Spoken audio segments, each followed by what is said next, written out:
Hello and welcome to my channel. आप सभी का मेरे चैनल पर स्वागत है। Class 12th accountancy part second company account, और कंपनी अकाउंट में एक टॉपिक अभी हमारा बचा हुआ है, वो है इशू ऑफ डिबेंचर, जो 5 to 7 मार्क कैरी करता है। तो इस 5 to 7 मार्क्स के लिए हम इन वीडियोस को कर रहे हैं, और इम्पोर्टेंट टॉपिक है, ज़्यादा डिफिकल्ट नहीं है, आप आसानी से इसको समझ सकते हैं, ज़्यादा दिक्कतें या परेशानी आपको नहीं होंगी। तो अभी हम सीखेंगे इस वीडियो में, क्योंकि मैं एक वीडियो ऑलरेडी इसकी बना चुका हूँ जो बिल्कुल थ्योरी के ऊपर बेस्ड थी, जिसमें हमने उसकी टाइप्स सीखी थी, उसका मीनिंग सीखा था, ठीक है, और डिफरेंस सीखा था शेयर और डिबेंचर में। अब हम सीखेंगे कि अकाउंटिंग ट्रीटमेंट कैसी की जाए अगर डिबेंचर इशू किए जाएँ। तो ये जो वीडियो है ये कंसेप्चुअल अंडरस्टैंडिंग आपकी कराएगी, कंसेप्ट बताएगी कि कैसे हम अकाउंटिंग ट्रीटमेंट करते हैं डिफरेंट जो प्रोसीजर हैं इशू ऑफ डिबेंचर के। उसके बाद हम चलेंगे प्रैक्टिकल की तरफ, पहले हमें कंसेप्ट बिल्ड करना ज़रूरी है। तो अभी हम कंसेप्ट बिल्डिंग की तरफ चलते हैं और इशू ऑफ डिबेंचर पर चलते हैं। तो इशू ऑफ डिबेंचर जब कभी किए जाएंगे तो सबसे पहला जो मोड है उसमें डिबेंचर इशू करने का, वो है जब हम इशू ऑफ डिबेंचर कर रहे हो कैश बेसिस पर। कैश बेसिस पर करते हैं तो उसके दो तरीके आते हैं। If the whole amount is received on one instalment, जब सारा पैसा एक साथ मिल जाए तो क्या एंट्री करते हैं अगर डिबेंचर इशू हमने किए हैं। तो सबसे पहले आपके पास पैसा आएगा, बैंक अकाउंट डेबिट कर देंगे, और वो पैसा आप डिबेंचर एप्लीकेशन के थ्रू रिसीव करते हो, तो आप उसको इस तरीके से लिख देते हैं। जो भी अमाउंट हो, जो भी है, जैसे मान लिया 1 लाख है तो आप 1 लाख दोनों जगह पर लिख देंगे, आपने डिबेंचर एप्लीकेशन का पैसा ले लिया, ठीक है। अभी 1-1 लाख आप याद रखना, क्योंकि आगे इसी के बेस पर मैं बाकी चीज़ें सिखाऊंगा आपको। फिर जो ये डिबेंचर एप्लीकेशन का पैसा होता है, इसको आप जब उनको डिबेंचर अलॉट करते हो तो उस पैसे को आप डिबेंचर एप्लीकेशन में से निकालते हो, इसका मतलब उसको डेबिट कर देते हो डिबेंचर एप्लीकेशन को, और डिबेंचर अकाउंट में डाल देते हो, ठीक है। परसेंटेज नॉर्मली मिलती है आपको लिखी हुई, तो आप 8% 7% ऐसा आपको लिखा मिलेगा, तो आप उसको डिबेंचर के आगे यूज़ कर लेंगे। तो ये तरीका है जब एक ही इंस्टॉलमेंट में आपको सारा पैसा मिल जाए, तो ये दो ट्रांजैक्शन के साथ आप इशू कर देंगे अपने डिबेंचर। आगे चलते हैं। अगर डिबेंचर आप डिस्काउंट पर इशू कर रहे हैं, आपने क्या किया है, डिस्काउंट दिया है। एक मिनट, एक बीच में कुछ टॉपिक रह गया शायद।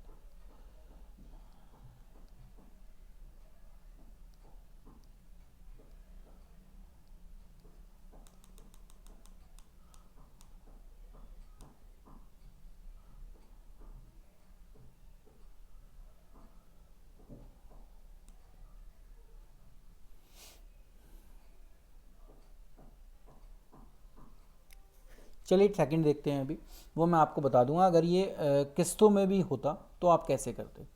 किस्तों का ये वैसे नॉर्मली आपको मिलेगा कि ये उसी तरीके से काम होता है जैसा हम पहले कर रहे थे। पहले कैसे कर रहे थे, जैसे शेयर इशू करते थे। इंस्टॉलमेंट का मतलब आपको एप्लीकेशन पर भी पैसा मिल रहा है, अलॉटमेंट पर भी पैसा मिल रहा है, फर्स्ट कॉल पर भी पैसा मिल रहा है, फाइनल कॉल पर भी पैसा मिल रहा है। तो जैसे वहाँ करते थे वैसे ही आप यहाँ पर करेंगे, बस बीच में से क्या वर्ड हटा देंगे, डिबेंचर हटा शेयर हटाकर डिबेंचर लिख देंगे। तो आपको पता है कि जब डिबेंचर शेयर को हम अलॉट करते थे तो हम क्या एंट्री करते थे अगर किस्तों में हमें पैसा मिल रहा है। तो at the time of allotment आप क्या करते हो, सबसे पहले आप क्या करोगे, डिबेंचर अलॉटमेंट अकाउंट को डेबिट करोगे,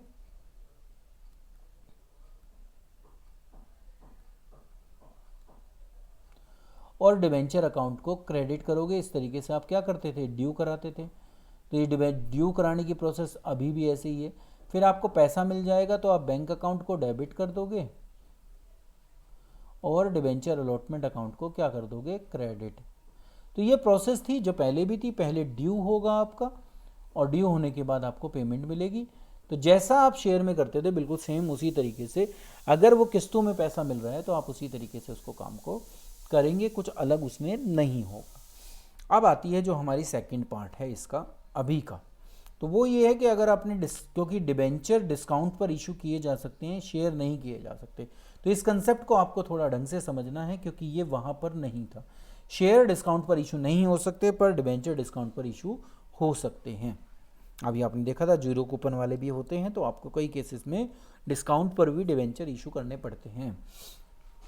तो ये है कि when A debenture is issued at A price below it's nominal value, जो उसकी नॉमिनल वैल्यू जिसको हम फेस वैल्यू कहते हैं, अगर उससे कम पर हम डिबेंचर इशू करते हैं तो वो कहलाता है issue of debenture at discount.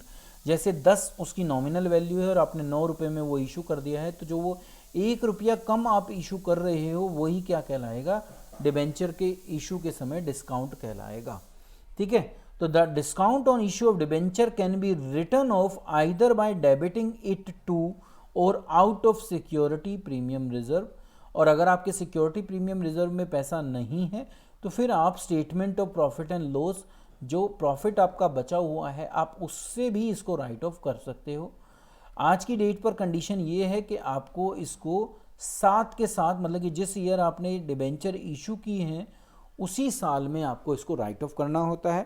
पहले ये था हमारे पास ऑप्शन कि हम इसको 5 साल में, 10 साल में हम इसको टुकड़ों में भी राइट ऑफ कर सकते थे, पर एज पर कंपनीज एक्ट 2013 अब आपको साथ के साथ उसको राइट ऑफ करना पड़ता है। तो डिबेंचर का जो भी अमाउंट आपने डिस्काउंट के रूप में दिया है वो आपको एक तरीके से लॉस है, और उस लॉस को आपको करंट अकाउंटिंग पीरियड में ही राइट ऑफ करना होता है। तो डिस्काउंट और issue of debenture to be written off within 12 month of the balance sheet date और the period of operating cycle, आपको उतने समय में इसको राइट ऑफ करना ही पड़ेगा। तो ये तो हुआ कि अगर डिस्काउंट है तो उस डिस्काउंट को क्या करते हैं, क्या मीनिंग है उसका, और कैसे उसको राइट ऑफ किया जाता है। तो राइट ऑफ की एंट्री हम बाद में करेंगे जब इस वीडियो के एंड की तरफ चलेंगे। अभी हम देखते हैं कि अगर हमने डिबेंचर इशू डिस्काउंट पर किए हैं तो हमारी एंट्री पर क्या इफेक्ट पड़ता है। देखिए, ये एंट्री आपकी है जब डिबेंचर आपके पार पर इशू हो, इसको कहते हैं हम डिबेंचर किस पर इशू किए हैं हमने, पार पर। तो ये पार पर है, देखिए एंट्री देख लीजिए, जब भी आपको समझ में आएगा दोनों का difference. Bank to debenture application हुआ, फिर डिबेंचर टू डिबेंचर अकाउंट हुआ। अब आप चलिए यहाँ पर, तो आप देखोगे बैंक टू डिबेंचर एप्लीकेशन कोई फ़र्क नहीं पड़ा, पर फ़र्क क्या पड़ेगा कि जैसे हमने कहा कि 10 की चीज़ 9 में है, तो यहाँ आप देखोगे तो अमाउंट था 1 लाख। अब आप देखो यहाँ पर उसी को मैं 1 रुपये का डिस्काउंट अगर दे दूँ तो ये 90,000 बच जाएंगे। तो आपको यहाँ पर जो पैसा मिलेगा वो कम मिलेगा, एंट्री पर कोई इफेक्ट नहीं पड़ा, बस आपको अमाउंट क्या हुआ, कम रिसीव हुआ। ठीक है, बट डिबेंचर तो पूरे 1 लाख के जाने हैं, क्योंकि डिबेंचर तो आपने पूरे नॉमिनल वैल्यू पे इशू किए हैं, मतलब कि 1 लाख के इशू किए हैं। अब यहाँ 1 लाख आ रहा है, जबकि डिबेंचर एप्लीकेशन के अंदर आप अमाउंट डालोगे 90। ठीक है, तो अगर एंट्री पिछली देखूँ ये वाली, तो ये यहाँ 90 होगा और यहाँ 1 लाख होगा, तो एंट्री तो इक्वल नहीं है। तो फिर एंट्री इक्वल कैसे करोगे, जो आपका लॉस है उसको आप डेबिट कर दो। लॉस क्या है आपका, discount on issue of debenture, तो आप discount on issue of debenture account को डेबिट कर कर क्या कर दोगे, वहाँ पर वो 10,000 लिख दोगे। इसको कहा जाता है issue of debenture at discount. तो डिस्काउंट हमेशा आपको डेबिट में मिलेगा जब आप दोगे। अब हम आगे चलते हैं और देखते हैं प्रीमियम। तो प्रीमियम का केस जैसा शेयर में था ऐसा ही यहाँ पर है, तो कुछ अलग नहीं है। आप अब की बार क्या कर रहे हो, 100 की चीज़ को 110 में इशू कर रहे हो, मतलब कि अब आपको 1,10,000 रुपये मिल रहे हैं।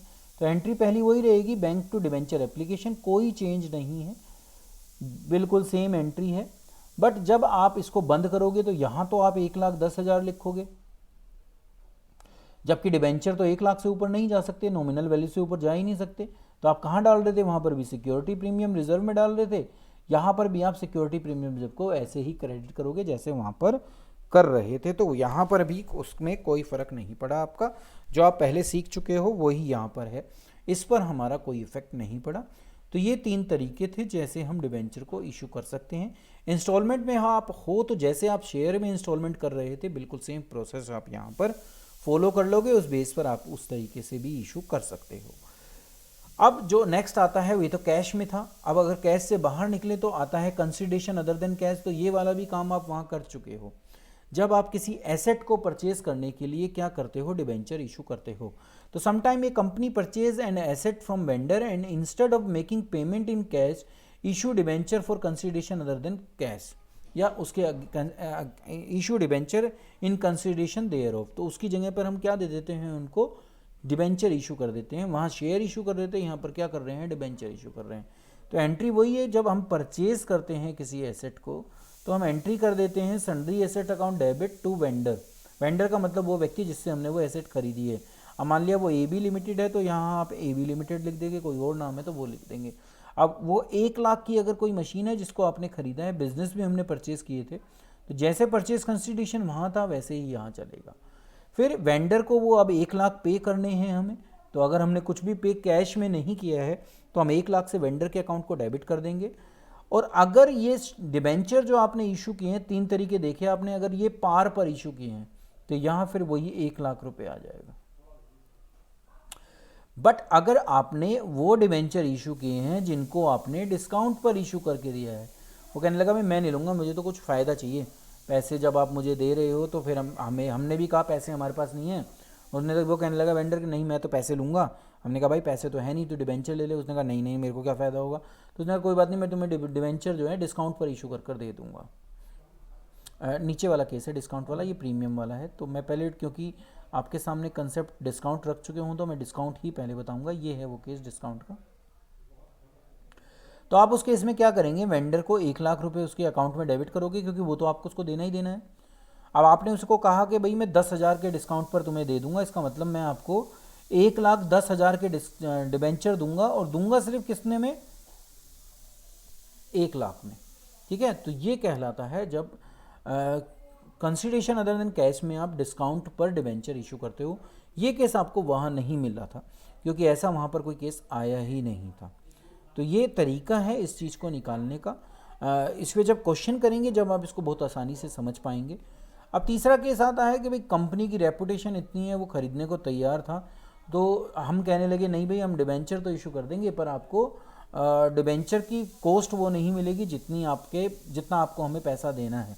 मतलब कि हाँ आप हमें डिस्काउंट देंगे, हम आपको डिस्काउंट नहीं देंगे। तो उसको कहा जाता है कि जब प्रीमियम पर आप क्या करें, डिबेंचर इशू करें कंसिडरेशन अदर देन कैश के केस में। तो वेंडर के अकाउंट में तो 1 लाख जाते हैं, पर कंपनी के डिबेंचर में सिर्फ 90,000 गए, और 10,000 कंपनी के सिक्योरिटी प्रीमियम रिजर्व में चले गए। मतलब कि 10,000 का कंपनी को क्या हो गया, फ़ायदा हो गया, जिसको हम कैपिटल प्रॉफिट भी कहते हैं। तो जैसा वहाँ हो रहा था, पार और प्रीमियम तो वही केसेस हैं जो वहाँ पर थे, सिर्फ डिस्काउंट का एक केस इसमें यहाँ पर ऐड हो गया। बाकी कंसिडरेशन अदर देन कैश उसी तरीके से चलेगा जैसे वहाँ चल रहा था, कुछ अलग नहीं है, उसी सेम प्रोसेस में हम उसको फॉलो करते हैं, एक्स्ट्रा कुछ भी नहीं है। नेक्स्ट जो आता है वो इसी का टॉपिक है, वो आपको समझना है कि कोलैटरल सिक्योरिटीज़। जब हमने देखा था कि हमें सिक्योरिटी के रूप में, या कहें कि एक एसेट के रूप में, एक लोन लेने के लिए जब हम कोई चीज़ गिरवी रखते हैं और फाइनेंसिंग कंपनी उससे भी नहीं मानती, तो हमें फिर अपने डिबेंचर भी इशू करके देने पड़ते हैं। देखिए मीनिंग पढ़ेंगे तो जब हमें ज़्यादा समझ में आएगा।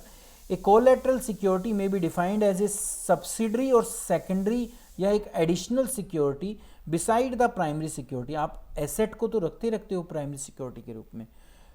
When a company obtain a loan overdraft from bank और एनी अदर फाइनेंशियल इंस्टीट्यूशन, तो आप प्राइमरी सिक्योरिटी के रूप में तो कोई एसेट रखते हो। जैसे आपने क्या किया, अपना फर्नीचर गिरवी रख दिया, तो फर्नीचर तो प्राइमरी सिक्योरिटी है जो आपने उसके अगेंस्ट रखी है। बट कंपनी का अभी भी अमाउंट पूरा नहीं हो रहा, तो आप कहते हो भाई कि मैं डिबेंचर आपको इशू कर देता हूँ, अगर मैं पेमेंट नहीं देता तो ये आप मेरी एक रिटन लाइबिलिटी है जो आपके ऊपर बन जाएगी, तो आप फिर मेरे उन डिबेंचर को यूज़ कर सकते हो। पर ये ऑप्शन जब ही यूज़ होगा जब मैं आपको पेमेंट नहीं दूंगा। तो ये डिबेंचर होते नहीं हैं, रियल में ये इशू नहीं है, ये सिर्फ कंडीशनल है। अगर मैं बैंक लोन को पे नहीं करूँगा तभी आप इसको यूज़ कर सकते हो, नहीं तो ये कोई मेरी लाइबिलिटी नहीं है। तो इसको कहा जाता है collateral security. The company may issue its own debenture to the lender, lender का मतलब वही बैंक और financial institute, in addition to some other asset, जैसे मैंने फर्नीचर कहा, already pledge. Such an issue of debenture is known as debenture issued as collateral security. तो ऐसे ही debenture जो इशू किए जाते हैं उनको कहा जाता है debenture issued at collateral security. If the company failed to repay the amount along with the interest, the lender is free to receive his money from the sale of primary security. तो सबसे पहले वो इस furniture को बेच सकता है अगर मैं पैसे ना दूं तो, और अगर इसके बेचने के बाद भी पैसा पूरा नहीं होता, if the realizable value of the primary security falls short to cover the entire amount, the lender has the right to invoke the benefit of collateral security. तो उस समय वो डिबेंचर आपकी लाइबिलिटी बन जाएंगे, कंपनी की लाइबिलिटी बन जाएंगे। वेयर बाय डिबेंचर में either be presented for redemption और सोल्ड इन ओपन मार्केट। तो उसके बाद आप उसको रिडम्पशन के लिए भी प्रेजेंट कर सकते हो और ओपन मार्केट में भी उनको बेच सकते हो। तो ये है issue of debenture as collateral security, जिसकी थ्योरी ये थी। प्रैक्टिकल अगर आप देखो तो प्रैक्टिकल 2 तरीके से होता है। तो ये हमारा केस फर्स्ट है। इस केस फर्स्ट में हम कोई एंट्री नहीं पास करते कोलैटरल सिक्योरिटी को इशू करने का। तो जब भी कभी क्वेश्चन आएगा तो आपको ये दो अकाउंट बनाने पड़ेंगे, एक को बैलेंस शीट बनानी पड़ेगी, एक नोट्स टू अकाउंट बनाना पड़ेगा। बैलेंस शीट का एक्सट्रैक्ट है, सिर्फ उतना ही पार्ट बनाना है जहां पर आप उस लाइबिलिटी को दिखाओगे। तो क्योंकि हम बार बार बोल रहे हैं कि हमने एक लोन लिया है, बैंक लोन कह लो जैसे, तो इक्विटी एंड लाइबिलिटी में ये आता है, उसकी नॉन करंट लाइबिलिटी का पार्ट होता है और उसकी भी लॉन्ग टर्म बोरविंग सब हेडिंग का पार्ट होता है, जिस पर नोट नंबर 1 दे दिया जाता है। फिर उस नोट नंबर 1 में जाकर नोट्स टू अकाउंट में डिटेल मेंशन करनी पड़ती है। लॉन्ग टर्म बोरविंग लिखते हैं, मेन हेडिंग वही है। आपने बैंक लोन लिया है, बैंक लोन जितने अमाउंट का है, मान लिया 5 लाख का आपने बैंक लोन लिया है, तो वो 5 लाख का बैंक लोन आप यहाँ पर लिख देंगे। अब इसको सिक्योर्ड किया है आपने, इशू ऑफ मान लिया मैं कहूँ कि 5000 डिवेंचर आपने इशू किए हैं और 8% का इंटरेस्ट कैरी करते हैं ये, और एक 10 रुपये का क्या है, एक डिबेंचर है। तो इसको, इस अमाउंट को आप बाहर कहीं नहीं दिखाएंगे। यहाँ पर भी जो अमाउंट आएगा लॉन्ग टर्म बोरविंग का, वो आपका सिर्फ बैंक लोन का अमाउंट आएगा, क्योंकि कोई एंट्री तो आपके पास हुई नहीं है इस केस में। बस आप नोट्स टू अकाउंट में ये मेंशन करेंगे कि आपने 5000 डिबेंचर 10 रुपये के हिसाब से कोलैटरल सिक्योरिटी के रूप में इशू किए हुए हैं अगेंस्ट दिस बैंक लोन। तो आपको ये सिर्फ नीचे मेंशन करना पड़ेगा, ये अमाउंट आपको डिबेंचर के रूप में कहीं नहीं मिलेगा। तो ये जब होता है जब आप कोई भी लाइबिलिटी और कोई भी एंट्री पास नहीं करते, इसलिए आपकी कोई लाइबिलिटी भी क्रिएट नहीं होती। तो ये सबसे सिंपल वे है। तो अगर कुछ क्वेश्चन में नहीं लिखा हो तो आप इसी को फॉलो करेंगे और इसी तरीके से दिखाएंगे। सिर्फ बैंक लोन को दिखाना है लॉन्ग टर्म बोरविंग में। डिबेंचर जो आपने कोलैटरल में इशू किए हैं उनको सिर्फ इस तरीके से नीचे हेडिंग में दिखाएंगे। अब आता है हमारा दूसरा केस, जहां पर आप जर्नल एंट्री पास करोगे, कोलैटरल सिक्योरिटी को भी शो करोगे। तो यहाँ आप क्या कर रहे हो, उस कोलैटरल सिक्योरिटी को शो कर रहे हो। तो शो करने का तरीका क्या है, क्योंकि लाइबिलिटी तो है नहीं, लाइबिलिटी कब बनेगी, जब मैं पेमेंट बैंक लोन की नहीं करूँगा। तो इसलिए हम एक अकाउंट, पैसा देखो आपके पास पैसा तो आया नहीं, डिबेंचर अकाउंट क्रेडिट हो जाएगा, लाइबिलिटी तो क्रिएट हो जाएगी, पर यहाँ क्या लिखोगे अगर पैसा नहीं आया। तो यहाँ हमें एक अकाउंट खोलना पड़ता है, फिक्टिटियस एसेट क्रिएट करनी पड़ती है जिसका नाम है डिबेंचर सस्पेंस अकाउंट, जो फिर नॉन करंट एसेट्स के अंदर शो की जाती है और अदर नॉन करंट एसेट्स में शो होती है। किस में शो होती है, अदर नॉन करंट एसेट्स के अंदर। ये आपको पता ही है कहाँ जाएगा, अभी आप देख ही रहे थे कि नॉन करंट लाइबिलिटी में जा रहा था और उसमें भी कहाँ जा रहा था, लॉन्ग टर्म बोरविंग में जा रहा था। तो ये एक लाइबिलिटी क्रिएट कर दी। मान लिया ये वही वाला क्वेश्चन है, तो 5 लाख की हमारी ये लाइबिलिटी क्रिएट हुई यहाँ पर। अब लाइबिलिटी क्रिएट हो गई, पर ये लाइबिलिटी है नहीं, तो इसी को आपको रिवर्स भी करना पड़ेगा। मतलब कि आप डिबेंचर को डेबिट करोगे और डिबेंचर सस्पेंस अकाउंट को क्रेडिट करोगे, फिर वही 5 लाख लिख दोगे। तो इस तरीके से आपने बुक में दिखा तो दिया, बट अभी भी वो आपकी लाइबिलिटी नहीं है, तो इसलिए वो साथ के साथ क्लोज है। बैंक टू बैंक लोन ये तो होना ही होना है, क्योंकि आपने बैंक से लोन लिया है 5 लाख का, तो उसमें आपके पास पैसा आया 5 लाख, वो दिखाओगे, और 5 लाख की आपका बैंक लोन की एक लाइबिलिटी क्रिएट हुई जो आपको दिखानी पड़ेगी। ये जाएगी आपकी नॉन करंट लाइबिलिटी में, और उसमें कहाँ दिखाओगे, लॉन्ग टर्म बोरविंग में दिखाओगे। बैंक आपको पता ही है किसका पार्ट होता है, कैश एंड कैश इक्विवेलेंट का, तो कहाँ जाता है, ये इसी में जाता है। अब अगर बैलेंस शीट में प्रेजेंटेशन की बात करें तो बैलेंस शीट उसी तरीके से दिखाई जाएगी। Equity and liability, non current liability, long term borrowing है, बैंक का ही अमाउंट जो बैंक लोन आपने लिया है 5 लाख, वही यहाँ पर शो किया जाएगा। बैंक लोन का अमाउंट ही हम यहाँ पर दिखाएंगे। जो लाइबिलिटी हमने बनाई है वो उस हेडिंग के रूप में इस तरीके से तो दिखाई नहीं जैसे यहाँ लिखी हुई है। इसको क्या कैसे दिखाया कि डिबेंचर 5 लाख के इशू किए और उसके अगेंस्ट जो है सस्पेंस अकाउंट ओपन क्रिएट किया, उसी में से उसको माइनस कर दिया, और इस तरीके से ये का अमाउंट बाहर जाते समय नील हो गया। तो आपके बैंक लोन में आप अभी भी पाओगे कितना आ रहा है, अमाउंट आपका 5 लाख ही आ रहा है। आप डिबेंचर सस्पेंस अकाउंट, क्योंकि मैंने यहाँ पर इसको नॉन करंट एसेट्स में बताया है, ये कहते हैं कि नहीं, ये एक तरीका, क्योंकि ये अभी मैंने एनसीईआरटी से लिया हुआ है, तो एनसीईआरटी कहती है कि इसको भी नॉन करंट लाइबिलिटी में दिखाओ और माइनस कर दो किस में से, डिबेंचर में से ही। तो ये इसकी ट्रीटमेंट बताइए वहाँ पर बैलेंस शीट के अंदर, जो मैंने यहाँ पर करके दिखाई है आपको। तो ये हो गया हमारा तरीका। इस तरीके से हमारा जो है बैलेंस शीट को रिफ्लेक्ट किया जाता है। ये क्वेश्चन जो है नॉर्मली 3 मार्क्स का पूछा जाता है और इस साल इसके पूछे जाने के सबसे ज़्यादा चांसेस हैं। तो आप कोलैटरल सिक्योरिटी को बहुत ही ढंग से करना, अभी मैं इसके क्वेश्चन कराऊंगा। नेक्स्ट टॉपिक पर चलते हैं। तो terms of issue of debenture हैं, क्योंकि डिवेंचर का पैसा मुझे वापस भी करना होता है, इशू नहीं करनी होते, इनको हमें रिडीम भी करना होता है। तो रिडम्पशन की कुछ कंडीशंस होती हैं जो इशू की एंट्री पर इफेक्ट डालते हैं। रिडम्पशन ऑफ डिवेंचर हमारे कोर्स में नहीं है, बट जो रिडम्पशन की कंडीशन है जिसकी वजह से इशू की एंट्री पर इफेक्ट पड़ेगा वो हमें समझना ज़रूरी है। तो ये टोटल मिलकर हमारे 6 केसेस हैं, और मेरे हिसाब से आज आप ये 6 केसेस बहुत अच्छे ढंग से सीख जाएंगे। तो देखिए, सबसे पहला केस वो है जब इशू पार पर किए हों, मतलब कि वो 100 का है एक डिबेंचर, 100 पे ही मैंने इशू किया है, उसकी रिडम्पशन भी 100 पर ही है। तो ये मैं अमाउंट इसी तरीके से लेके चल रहा हूँ। तो देखिए हम क्या करते हैं, सबसे पहले बैंक अकाउंट डेबिट करते हैं 100 रुपये से, क्योंकि बैंक में पैसा आया मेरे पास। डिबेंचर एप्लीकेशन हुई 100 की, फिर डिबेंचर एप्लीकेशन 100 में डाली और डिबेंचर अकाउंट में भी 100 डाल दिए। तो आप पाओगे कि आपकी ये वही एंट्री है जो अभी आप पीछे करके आए थे। तो अगर रिडम्पशन पार पर रहती है तो आपकी जर्नल एंट्री जैसी आपने पिछले 3 केस सीखे थे, चाहे वो पार वाला हो जो ये था, चाहे डिस्काउंट वाला हो, चाहे प्रीमियम वाला हो, जो 3 केस पहले हम इशू के सीख के आए हैं वही 3 केस रहेंगे। पर क्या कंडीशन होनी चाहिए कि रिडम्पशन किस पर हो, पार पर। तो पार पर आपको नॉर्मल एंट्री पास करनी है। तो ये थी इसकी नॉर्मल एंट्री। केस सेकंड आया, केस सेकंड में पार पर ही है, मैंने जानबूझ के रखा है जिससे आप समझ पाओ इसे। पर जो इशू हुआ है वो डिस्काउंट पर हुआ है। मान लिया 95 में इशू हुआ है, 100 का है, रिडम्पशन के समय 100 ही देने हैं, ठीक है। तो आपको 95 मिलेंगे सबसे पहले, जो डिस्काउंट पर आपने इशू किया है वो मिलेंगे आपको। आपके 100 रुपये आपको देने हैं, तो 100 आप डिबेंचर अकाउंट में डालेंगे, 95 आप यहाँ लिखेंगे डिबेंचर एप्लीकेशन में, क्योंकि ये दोनों सेम होने चाहिए। और डिस्काउंट जो है आप 5 रुपये का दिखा देंगे। इस तरीके से आपका क्या हो जाएगा, इशू का काम पूरा हो जाएगा। ये वही नॉर्मल एंट्री है जो पीछे सीख के आए थे। Bank account debit, debenture application account debit, debenture application account debit, discount on issue debenture account debit to debenture account. तो सेम वही एंट्री है जो हम पीछे करके आए थे। थर्ड केस आता है जब इशू किस पर है, प्रीमियम पर, मतलब कि आपने 110 में इशू किया, रिडम्पशन वही 100 पर है, मतलब कि आपको वापस 100 ही करने हैं। तो देखिए, जब इशू प्रीमियम पे हैं तो आपके पास पैसा 110 रुपये आएंगे, तो आप 110 यहाँ दिखा देंगे, 110 रुपये यहाँ आएंगे, पर आपको वापस तो 100 ही करने हैं ना, तो 100 ही लिखेंगे।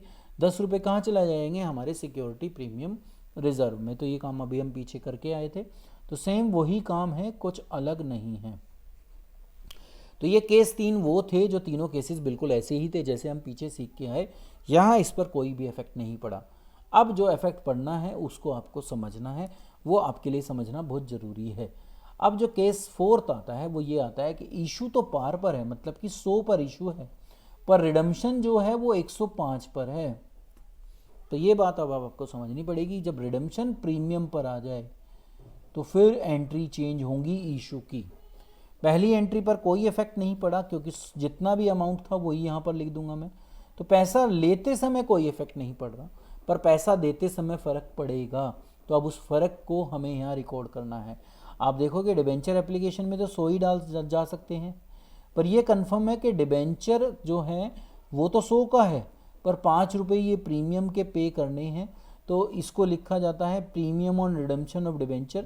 तो ये एक अकाउंट ऐड होता है जब भी रिडम्पशन प्रीमियम पर हो। क्रेडिट में ऐड करोगे आप premium on redemption of debenture account, और डेबिट में ऐड करोगे loss on issue of debenture. ये वो लॉस है, कंफर्म लॉस है। देखिए ये कॉन्टीजेंट लाइबिलिटी नहीं है, ये कमिटमेंट है, ये आपको देना ही देना है। ये नॉन लाइबिलिटी है जो आपको पे करनी ही पड़ेगी। तो ये आपकी एक तरीके से कमिटमेंट है, इसको आपको रिकॉर्ड करना ही पड़ेगा। प्रूडेंस कंसेप्ट ये कहता है कि do not anticipate any profit but do consider any kind of loss whether it is a non liability or it is a unknown liability। तो चाहे वो contingent liability हो चाहे वो commitment हो, वो आपको रिकॉर्ड करना ही पड़ेगा। तो क्योंकि ये मेरा लॉस है तो आप loss on issue of debenture के नाम से इसको क्या कर दोगे, डेबिट कर दोगे। तो प्रीमियम का केस जब भी आए रिडम्पशन की कंडीशन के साथ इशू पर, देखिए कर हम इशू की ही एंट्री रहे हैं, ये बात आपको समझना है। रिडम्पशन हमारे कोर्स में नहीं है, तो इसमें बिल्कुल कंफ्यूज नहीं होना। पर रिडम्पशन की कंडीशन है, कंडीशन की होने की वजह से आपको लॉस हो रहा है और उस लॉस को आपको आज ही अकाउंट करना पड़ेगा, क्योंकि ये लॉस डेफिनेट होना ही है। तो इसलिए आप क्या करोगे, उस लॉस को डेबिट कर कर अपनी बुक में ले लोगे 5 रुपये के। और किस लिए है, क्योंकि वो पैसा आपको वापस भी करना पड़ेगा, तो आप किस में डालोगे उसको, premium on redemption of debenture. तो ये एक ऐसा पैसा है, एक ऐसी लाइबिलिटी है जो आपको चुकानी पड़ेगी, कब, जब आप रिडम्पशन करेंगे अपने डिबेंचर की। तो इस तरीके से एंट्री होती है। अब ये दोनों आइटम, अब चाहे इशू पार पर हो, डिस्काउंट पर हो, प्रीमियम पर हो, बट अगर रिडम्पशन में प्रीमियम है तो ये दोनों आप सेकंड एंट्री में ऐड करेंगे, ये आपको याद रखना है। डेबिट में ऐड होगा loss on issue of debenture, credit में ऐड होगा premium on redemption of debenture.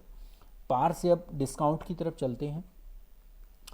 तो आया, अब डिस्काउंट पर आपने इशू किए, मान लिया आपने 95 में इशू करे, तो आपके पास पहली एंट्री तो बन गई, इतना पड़ते ही आपके पास के 95 रुपये आपके पास आए, पहली एंट्री तो हो गई, कोई फर्क नहीं पड़ा। पर रिडम्पशन 105 पर है, अब ये आपको समझना पड़ेगा। देखिए डिबेंचर एप्लीकेशन में आपके 95 आएंगे, रिडम्पशन प्रीमियम पे थी तो आपने देखा था मैंने क्या क्या ऐड किया था, लॉस ऑन इशू डेबिट में और प्रीमियम ऑन रिडम्पशन क्रेडिट में। यहाँ ये 5 रुपये आने थे, यहाँ ये 5 रुपये आने थे। डिबेंचर कितने का है, 100 का, तो ये तो हो रहा है 105 पर, ये अभी 100 है। क्या चीज़ मिसिंग है, जो ये डिस्काउंट पर आपने इशू किया है, तो उसके लिए आपको क्या लिखना पड़ेगा, discount on issue of debenture, और वो 5 रुपये यहाँ पर भी दिखाने पड़ेंगे। तो ये दोनों ही आपके लॉसेस हैं एक तरीके से, अगर मैं कहूँ, चाहे डिस्काउंट हो चाहे लॉस हो, तो ये दोनों आपको रिफ्लेक्ट करने पड़ेंगे अगर डिस्काउंट पर इशू हो डिबेंचर और रिडम्पशन किस पर हो, प्रीमियम पर।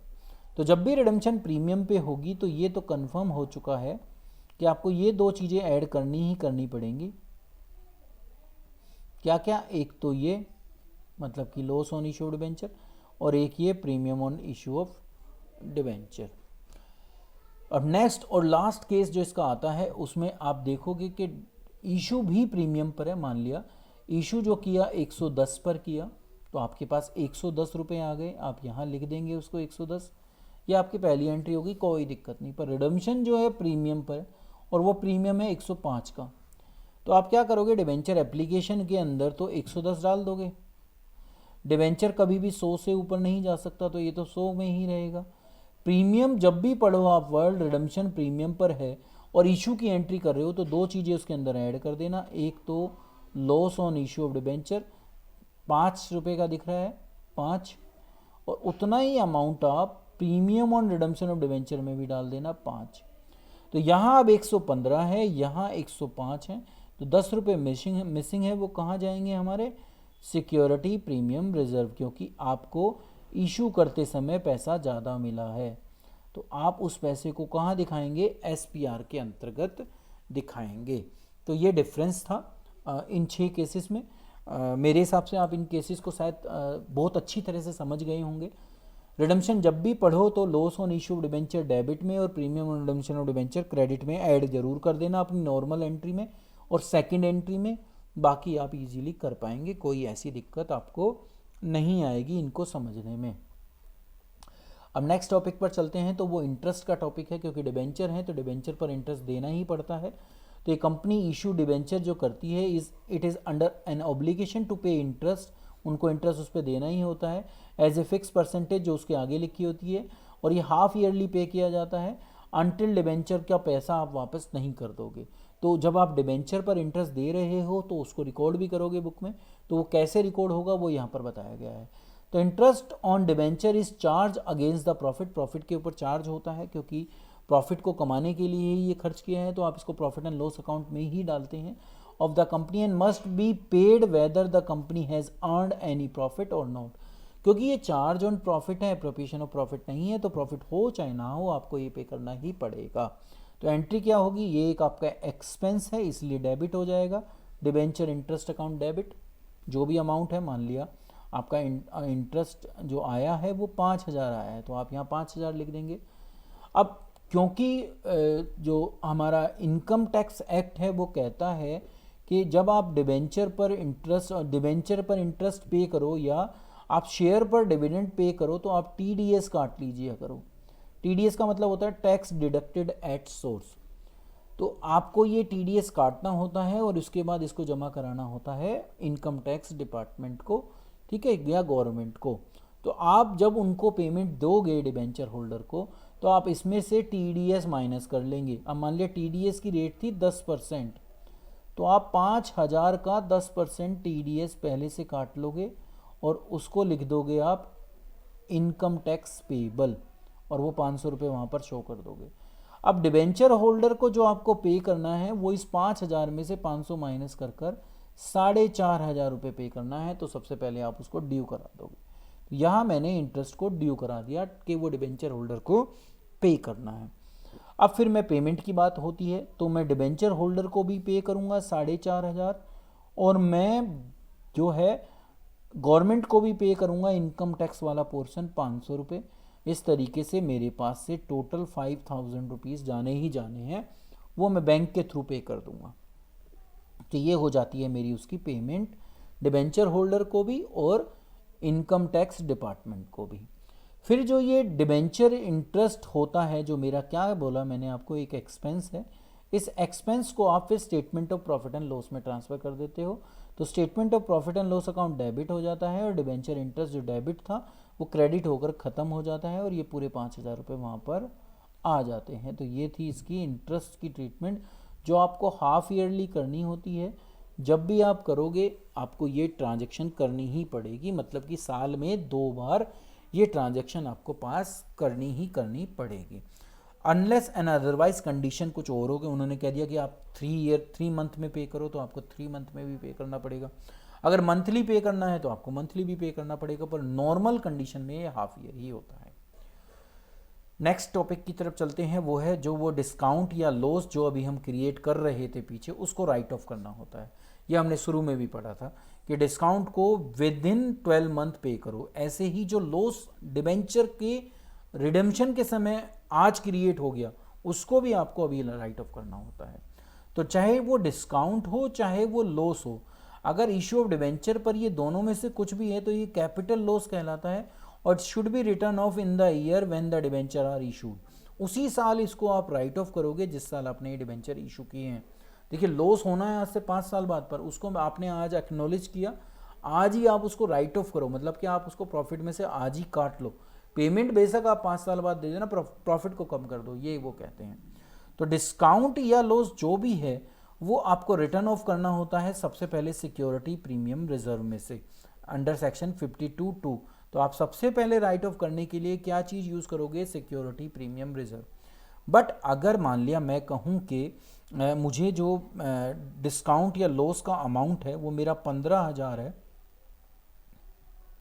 बट मेरे सिक्योरिटी प्रीमियम रिजर्व में कुल बैलेंस ही 10 का है, तो मैं 10 से, क्योंकि सिक्योरिटी प्रीमियम रिजर्व का बैलेंस आप पाओगे क्रेडिट होता है, ठीक है, तो उसको डेबिट करूँगा मैं, तो डेबिट उतने से ही करूँगा ना जितना अमाउंट है, तो आप पाओगे पूरा नहीं हो पा रहा।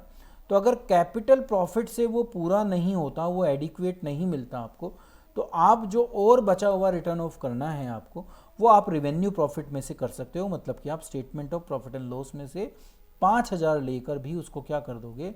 राइट ऑफ कर दोगे। डिस्काउंट या लॉस आप देखोगे, अगर मैं पीछे लेके जाऊँ आपको, तो डिस्काउंट हो चाहे लॉस हो आपको हमेशा डेबिट मिलते हैं। अब जब ये डेबिट हैं तो इनको राइट ऑफ जब मैं करूँगा तो आप पाओगे कि ये क्या हो जाते हैं? क्रेडिट हो जाते हैं। तो वो क्रेडिट हो जाता है और डेबिट क्या हो जाता है? एसपीआर और statement of profit and loss, अगर पैसे पूरे ना पड़ रहे हो तो। अगर पैसे पूरे पड़ रहे हो तो फिर नहीं होगा। तो ये था इसका कंसेप्चुअल पार्ट जो मैंने आपके सामने रखा। जब हम इन पे क्वेश्चन करेंगे तो ये आपको बहुत इजीली समझ में आ जाएंगे और आप पूरे के पूरे जितने भी 5 या 7 जितने नंबर आते हैं उतने ज़रूर लेके आएंगे। आज की वीडियो के लिए इतना ही। प्रैक्टिकल वीडियो के साथ मैं आपके सामने फिर आऊँगा। Thank you.